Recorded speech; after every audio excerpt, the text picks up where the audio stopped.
Você sabia que uma empresa privada, sim, uma empresa tipo um iFood com o exército, conseguiu controlar grande parte da Índia por quase um século? Bem-vindo à história da Companhia Britânica das Índias Orientais.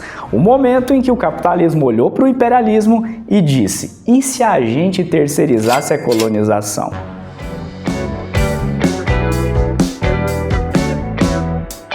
Século XVI. Descobrimos a Índia, disseram os europeus, chegando em um continente que já tinha civilizações milenares, cidades, comércio e administração.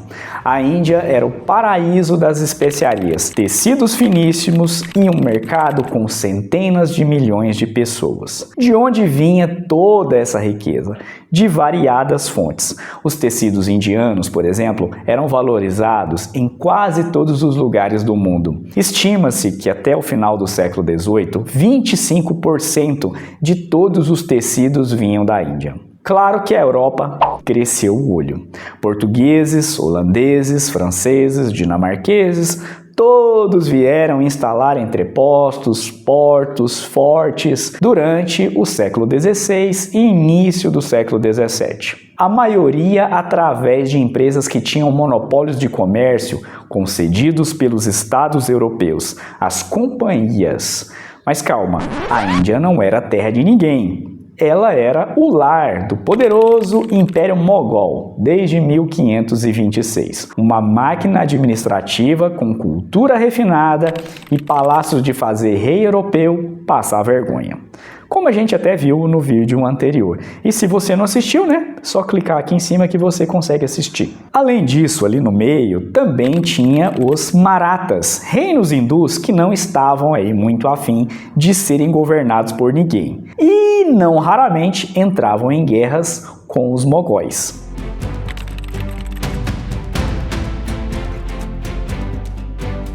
A companhia chegava com um contrato na mão e um canhão na outra. A Companhia Britânica das Índias Orientais foi fundada em 1600 como uma empresa de comércio. O objetivo? Lucro, claro. A estratégia? Diplomacia, suborno, canhões, exércitos e uns produtinhos para vender para as colônias. Eles começaram humildes, negociando tecidos, especiarias, sal, mas logo entenderam que sairia mais barato e vantajoso se controlassem todo o comércio, não é mesmo? E quem sabe o país também? Vou explicar melhor.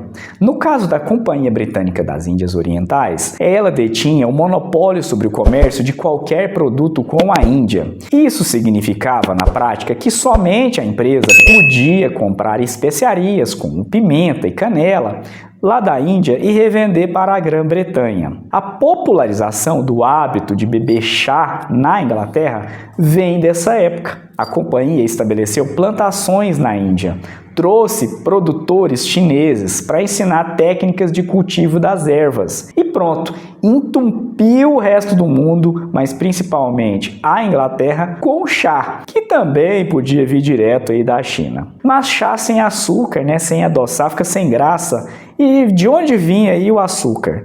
Esse vinha das colônias britânicas no Caribe, como por exemplo da Jamaica.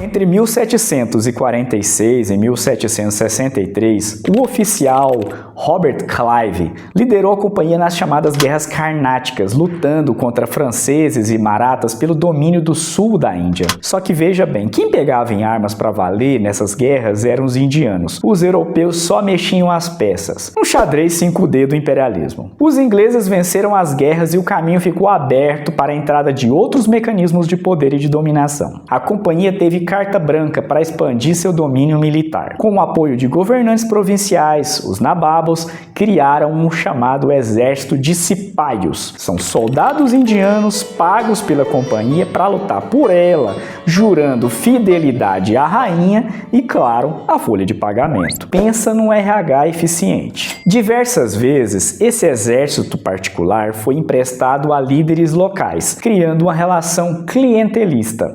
Através desse esquema, os governadores da companhia alimentaram intrigas e disputas entre as autoridades indianas. Em uma das situações, o exército de cipaios foi emprestado por Robert Clive a um pretendente ao trono mogol mogol Mir Jafar para combater o Nababo da região de Bengala.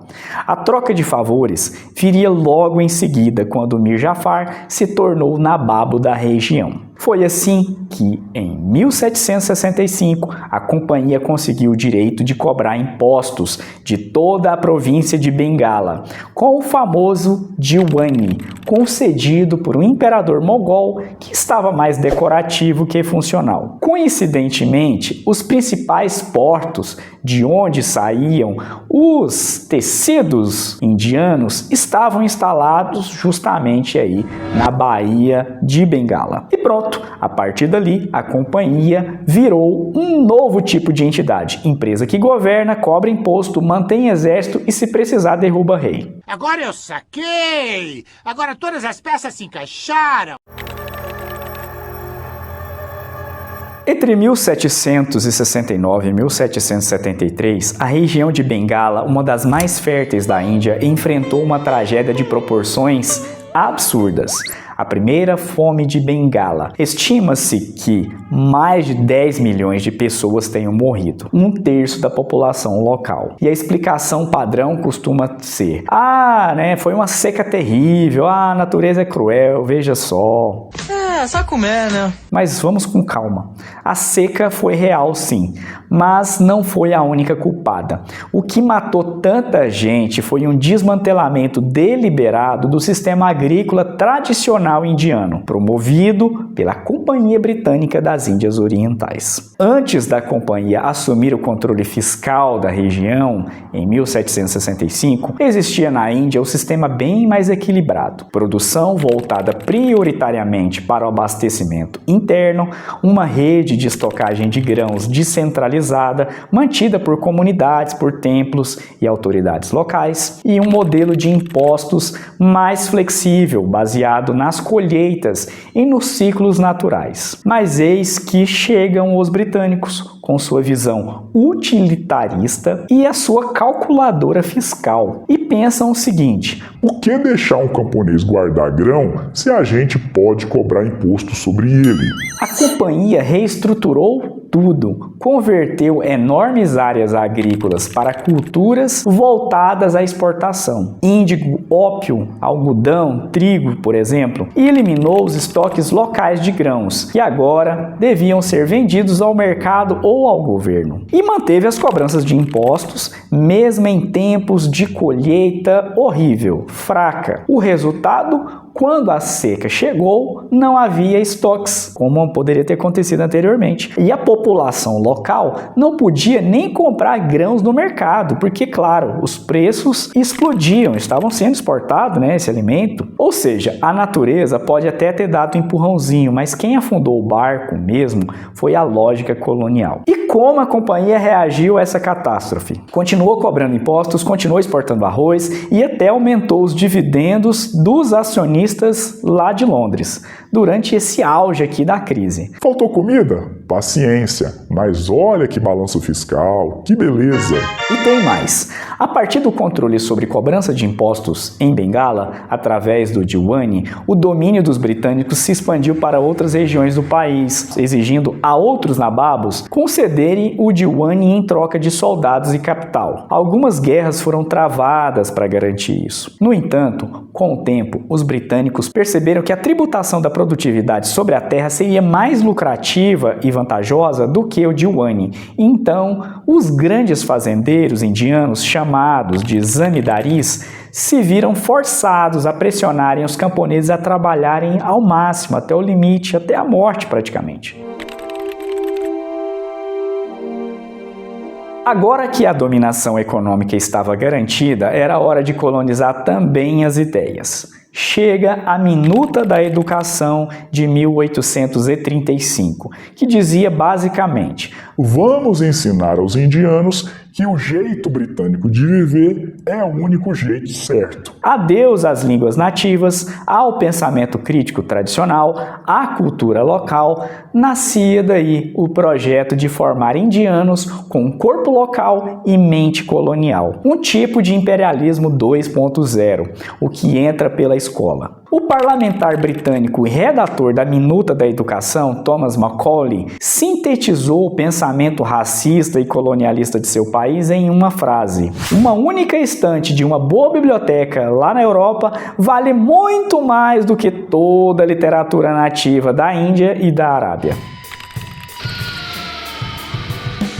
Em 1857, a Índia explodiu, literalmente. A chamada Revolta dos Cipaios, nome bonitinho e reducionista, foi muito mais do que um motim militar de soldados ofendidos por cartuchos engraxados com gordura de vaca e porco. Foi, na prática, uma rebelião generalizada contra um século de humilhações coloniais, repressão cultural e exploração econômica. Claro, o estopim foi simbólico. Os cipaios, soldados indianos a serviço da companhia, se recusaram a usar cartuchos que exigiam mordida para disparar e que, segundo boatos, estavam lubrificados com substâncias ofensivas, profanas, tanto para hindus quanto para muçulmanos. Mas esse foi só o fósforo, minha gente. O barril de pólvora já estava cheio, fazia tempo. Porque desde muito antes, a companhia havia desmantelado reinos locais, como o D, sob a justificativa da doutrina da vacância ou do lapso. Ela consistia no seguinte: se um governante local não tivesse herdeiro direto, ou seja, não tivesse um herdeiro lá, um filho que fosse um homem e tal, o poder seria repassado a um britânico,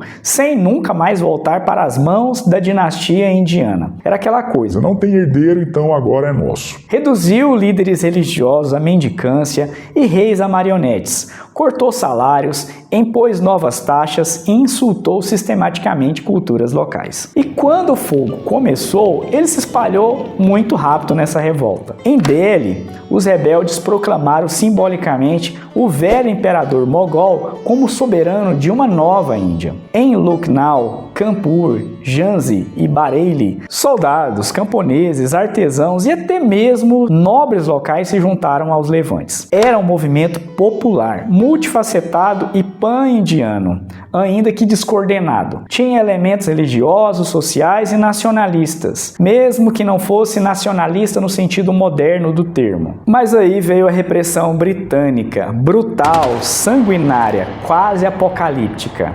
Os britânicos marcharam com tropas reforçadas, usando soldados sikhs, grupos religiosos que, por rivalidade histórica com os mogóis e ausência de envolvimento direto no Levante, acabaram sendo cooptados para o lado britânico. O contra-ataque foi impiedoso, cidades inteiras foram arrasadas, rebeldes capturados eram executados em praça pública, às vezes por canhões, literalmente amarrados ao cano e explodidos. Populações inteiras foram deslocadas ou dizimadas sob suspeitas de colaboração. A mensagem era clara: nunca mais tentem tomar o próprio país de volta. E assim, depois de sufocar a revolta, o governo britânico dissolveu a companhia, não por pena, mas por eficiência, e assumiu o controle direto da Índia. Nascia em 1858 o Raj britânico, a era da colonização institucionalizada, onde o imperador foi substituído por uma rainha e a empresa por uma burocracia imperial. Começava a versão governo mesmo, sem intermediários corporativos. Agora a Índia era uma colônia de verdade, com direito à burocracia londrina, bandeiras, rainha e a eterna promessa de levar civilização ao mundo. Vou abordar aspectos desse período em um próximo vídeo, onde pretendo apresentar uma resenha da obra Holocaustos Coloniais do historiador norte-americano Mike Davis. Então é isso. O que começou com meia dúzia de navios, contratos comerciais e diplomatas bajulando príncipes, virou um império corporativo com um exército próprio, cobradores de impostos, donos de plantação e causador de fome em massa. A colonização britânica da Índia não começou com tanques, mas com balancetes. Não se impôs primeiro com fuzis, mas com contratos, subornos e licitações. De um modelo indireto, invernizado de livre comércio, a companhia foi pouco a pouco empilhando tratados, guerras seletivas, impostos, proibições culturais, até que virou o próprio governo. E quando a coisa saiu do controle? Simples, Londres fez o que qualquer gestor colonial faria, tirou a empresa da jogada e estatizou a colonização. Mas o mais irônico é que isso tudo soa muito atual. Hoje o neocolonialismo não usa uniforme vermelho. Ele veste um terno slim fit, fala inglês fluente e viaja em jato executivo. Multinacionais entram em países do sul global prometendo desenvolvimento, assinam contratos leoninos, exportam valores e modos de vida via streaming e contam com governos aliados, ONGs bem intencionadas e acordos comerciais generosos para manter tudo nos eixos. A Companhia Britânica das Índias pode até ter falido, mas sua alma vive firme e forte.